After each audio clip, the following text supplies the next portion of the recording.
Hey everyone, this is Dr. Syed Haider with my go-to doc, and we should be live streaming to Twitter and Facebook and YouTube and probably Rumble as well.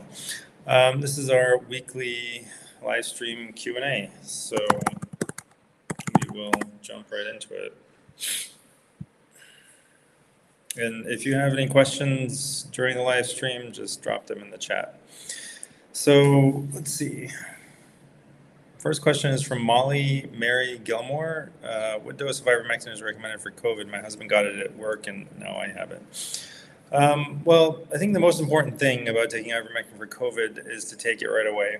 So, it's kind of hard to have the same level of efficacy if you start day 3, 4, or 5, which is really when most people start. So it's, I always try to stress this, that day 1 of symptoms is going to be so subtle that most people just miss it. That's day 1, right? It's like the tickle in your throat and you're not sure, am I sick, am I not sick?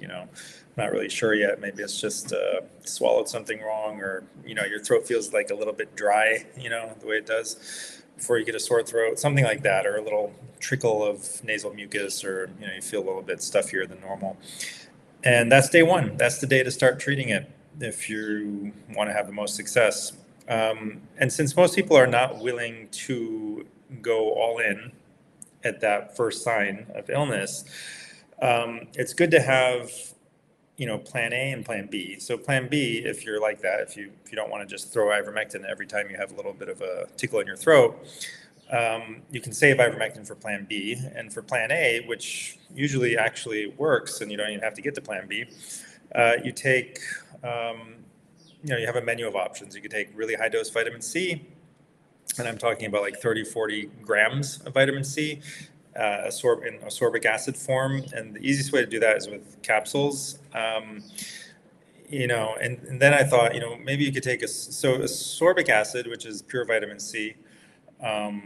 If you put it into water, it's so incredibly like sour and disgusting. You can't stomach more than a few grams in water, even if you sweeten it. So you can take ascorbyl palmitate, which is ascorbic acid joined to palmitic acid. But the issue there is only 40% by weight is going to be ascorbic acid. So instead of taking, 40 grams of ascorbic acid, you'd be taking 100 grams of ascorbyl palmitate. So maybe that's doable, dump it into some juice, and it doesn't have a bad taste. I don't think it has much taste at all. So that's an option.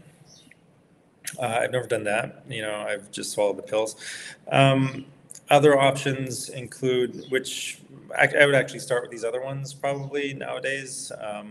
Ascorbic acid, 40 grams is a bit unnatural seeming to me.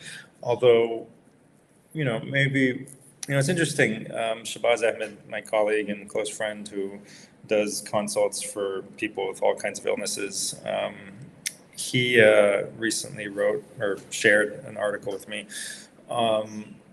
with some thoughts about nutrition.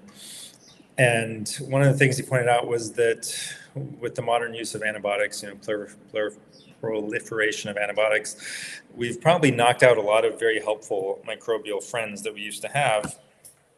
And there used to be a bacteria that was probably more prevalent that made vitamin C in our guts from glucose, I think. So, it'd be great if we could stick that back in there so that, like other animals, we would have a ready access to a source of vitamin C within our own bodies, or at least within the gut, which is really outside the body, but that's another topic. So, if you didn't know it, most animals can make a lot of vitamin C inside their own bodies because they have this enzyme that this bacteria has that turns glucose into vitamin C. And it seems that at some point in evolution we lost it, and perhaps we offloaded that to this bacteria, and then we killed the bacteria and wiped it out, and now we don't have it at all. So we can get vitamin C from plants. But if we had the enzyme, as animals do, when they get very sick, they can boost up to very high levels their vitamin C production. So, from that perspective, maybe 40 grams of vitamin C to knock out an infection is natural. Maybe we're just replacing the effect of that bacteria, and earlier the effect, that our own body created for us. Regardless, other ways of doing it, if you don't like to swallow 40 1 gram capsules of vitamin C. Very few people do enjoy that, including me. You can swipe your nose and mouth cavity with a copper wand. You can use iodine. You can use hydrogen peroxide. You can use chlorine dioxide, another great one. Seems to be very beneficial. 6 drops or 10 drops maybe. Most people, I think, say 6. 6 drops of chlorine dioxide, part A and part B solution. You can find it on Amazon.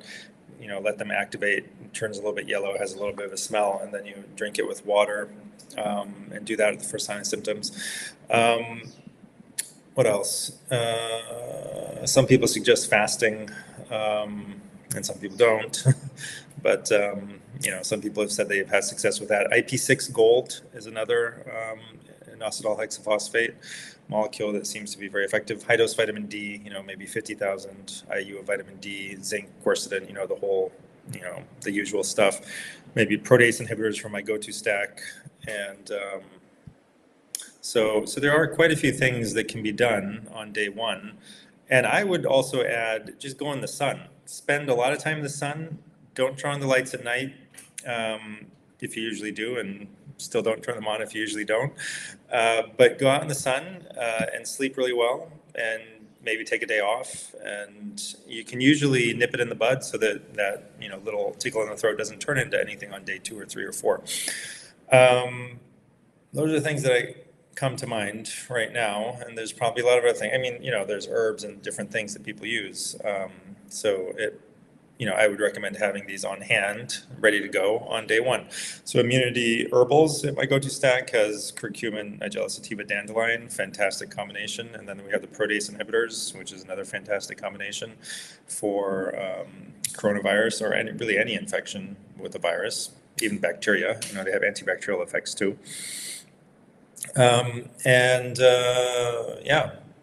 Relax, do some breath work, etc. Do some grounding, eat well, don't eat junk food, avoid the sugar, and don't hit the alcohol, and you can usually be better. And then if it does, day 2 or 3, you're feeling like, okay, this is not going the right direction, you can blast it with ivermectin or hydroxychloroquine and other things. But I would try to get it no later than day 2. So, first day or 2 of a viral infection, you'll probably get the greatest success with ivermectin and other things.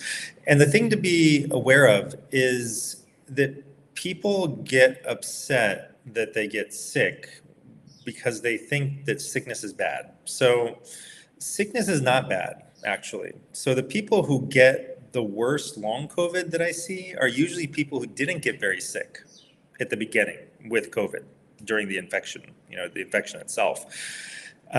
So the symptoms, if they're really strong, are a sign that your body and your immune system are very strong and they're fighting it off. So people think that if I don't get symptoms, it means my immune system's really strong. So in the beginning, yes, if you don't get symptoms at all, that's like one sign your immune system was so strong that it just fought it off and it just kind of like got rid of it before it reached the level of your conscious awareness. So it fought it off, and it's been fighting, by day 1 of symptoms, the battle has been going on for like 5 to 6 days, right? Within you, you're not, in your nose, mouth, whatever, you're not aware of it. But then once you reach the point of symptoms, the sign of a strong immune system is a really powerful immune response. And that immune response is like you're sending, imagine you have a country, and that's your body, and it's been infiltrated by enemy agents.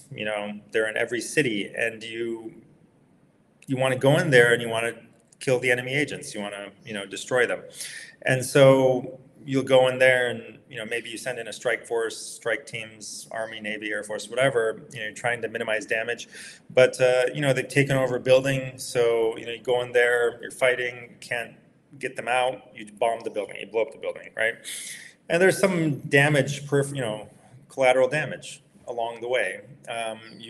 Maybe you destroy the building next door, the cell next to that cell that had the virus in it. Maybe you destroy the whole block. You're doing your best, but it's a war. You're waging a war, so there's going to be some collateral damage. So this collateral damage are the symptoms. You know, the fact that your body is fighting back is what makes the symptoms happen, right?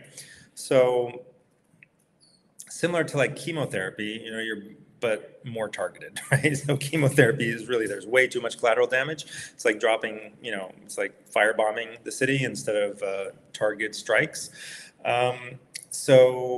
But, you know, same, you know, in terms of cancer, for example, if we talk about cancer for a second, if you go through a super all-natural kind of treatment, the kind Hakim Shabazz would recommend and the only kind that he would administer, you'll get rid of the cancer, but along the way, you could lose as much weight as you might lose on chemotherapy, right? You could have multiple periods where you feel really sick, you're throwing up, having detox reactions. Again, look very similar to chemotherapy. And it's not easy, okay? It's not easy at all. So from the surface, it looks similar, but inside what's going on is completely different. Chemotherapy, again, is like firebombing everything, including destroying your immune system and damaging everything and damaging all these cells. Whereas with the natural approach, your body is going in and destroying things. The immune system and the Army and the Navy are actually boosted and made even stronger, right? And they go and destroy the cancer, but the collateral damage makes you feel sick. And then, you know, it's phase 2, which I'm writing about right now, and we'll probably be publishing soon, a detox, a really deep detox that really roots out the deepest problems that people have. This kind of detox can't be done until you are feeling generally pretty well. But if you just leave it at that, right, which most people do. So somebody has diabetes or cancer even, and they do all these things, maneuvers, and, you know, take these herbs and change their diet and whatever. And then, okay, my blood sugar's back to normal, hooray. But in order to keep it there, I have to keep eating in this strict way, and I have to keep doing this and that and all these things that, you know, I didn't used to have to do before I had diabetes. Now, if they stop doing those things, diabetes come back. If they stop doing those things after curing, you know, quote unquote, curing cancer or putting it into remission, the cancer can come roaring back way worse than before. So in order to get back your resiliency so that the thing doesn't come roaring back, the second phase, which most people don't end up doing, which actually restores their resilience, and that's where the real cure is, involves rooting out all of the toxins and things that have collected over the course of your life, flushing them all out of your body. And that phase is very difficult. That's not a pretty phase. I've seen people go through it, and I've seen them get hospitalized, and I've seen a lot, you know, people give up, and they get so frightened if they go to a doctor, because the doctor's like, no, you have to take an antibiotic, you have to take a steroid, you have to do a surgery, you have to, you know, this is, you know, they start flipping out and they scare the patient.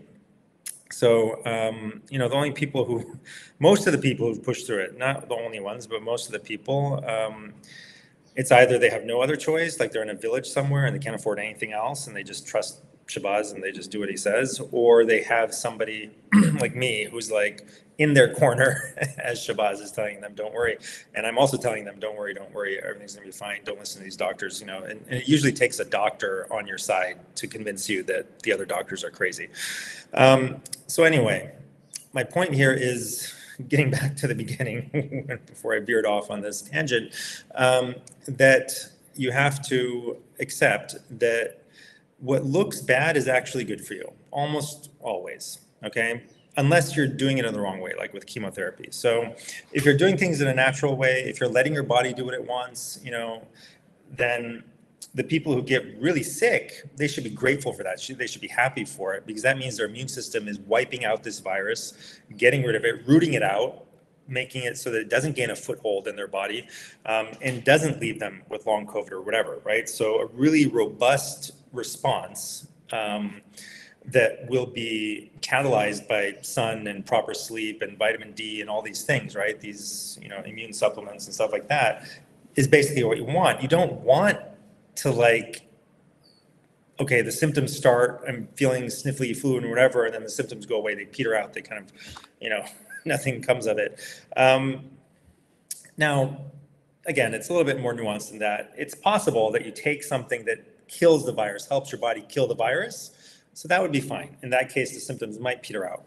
But in another case, your immune system just gets so like concerned that it just explodes and it goes after everything and it makes you feel really, really sick. And that is not necessarily a bad thing. It's usually a good thing. So anyway, I'm not saying that if your symptoms peter out, it's always bad. It's not, because you could have taken protease inhibitors and curcumin and these other things, and those things may have helped your immune system kill off the problem. And there's no problem with that, right?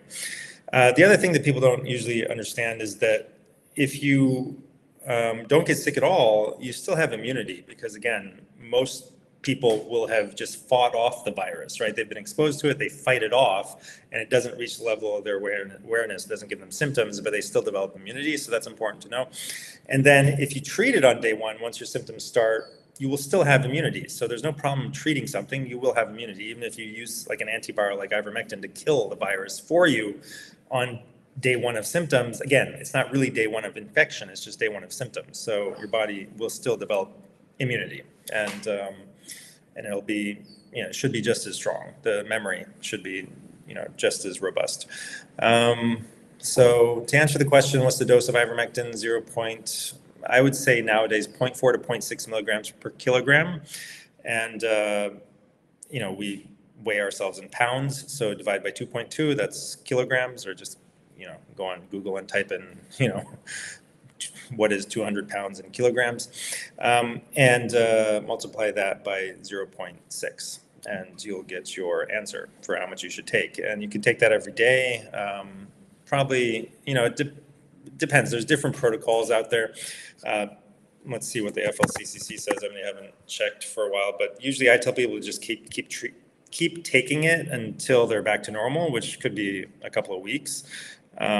Because if you're not back to normal, then you're basically getting into the long COVID state, phase of things, and you need to treat it with ivermectin anyway.